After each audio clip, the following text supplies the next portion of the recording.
राम खड़ा हुए न कमे के लक्ष्मण झूठ बोल खैया भाई कहिया तो हम खाए बिना हम ना चल रही बतावा कहिया हम ना खैले रहली। उस समय लक्ष्मण जी गिनावत बाटन कहने के भैया सुना भोजन मिलल नाही भैल जब बनावा भोजन मिलल नाही भैल जब बनावा भोजन मिलल नाही भैल जब बनावा अरे बाबू के मौत का सोना दर्शन सवा हो सोना दर्शन सवा बाबू के मौत का सोना दर्शन सवा हो सोना दर्शन सवा बाबू के मौत का सोना दर्शन सवा हो सोना दर्शन सवा।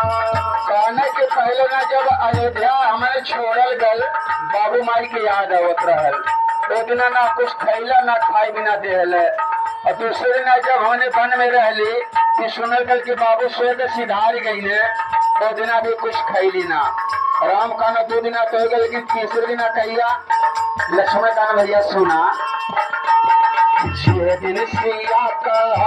रनवा हो राम आई अवध में 6 दिन सिया रनवा हो राम आए अवध में 6 दिन सिया रनवा हो राम आए अवध में। तीसरे दिन सीता के हर करावा लंका ले गए हमने बिना ना खैला ना खाई बिना देल राम का न चौथा दिन बतावा लक्ष्मण का भैया सुना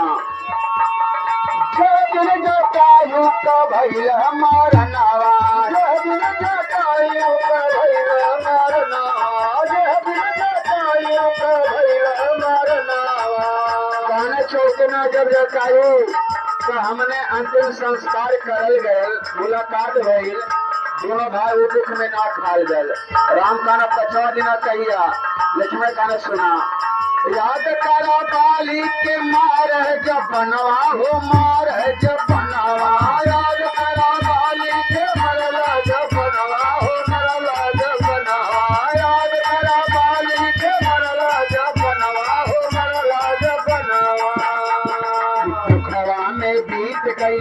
दिनवा हो राम आई अवध में दुखवा में बीत गई हो राम आए अवध में दुखवा में बीत गई दिनवा हो राम आए अवध में। कहने की पहले दिन जब अयोध्या छोड़ल दूसरे दिन जब बाबू का स्वर्गवास भल तीसरे दिन जब सीता का हरण भल चौथे दिन जब जटायु का अंतिम संस्कार करल गल 5वें दिन जब बाली के बारे मरल उस समय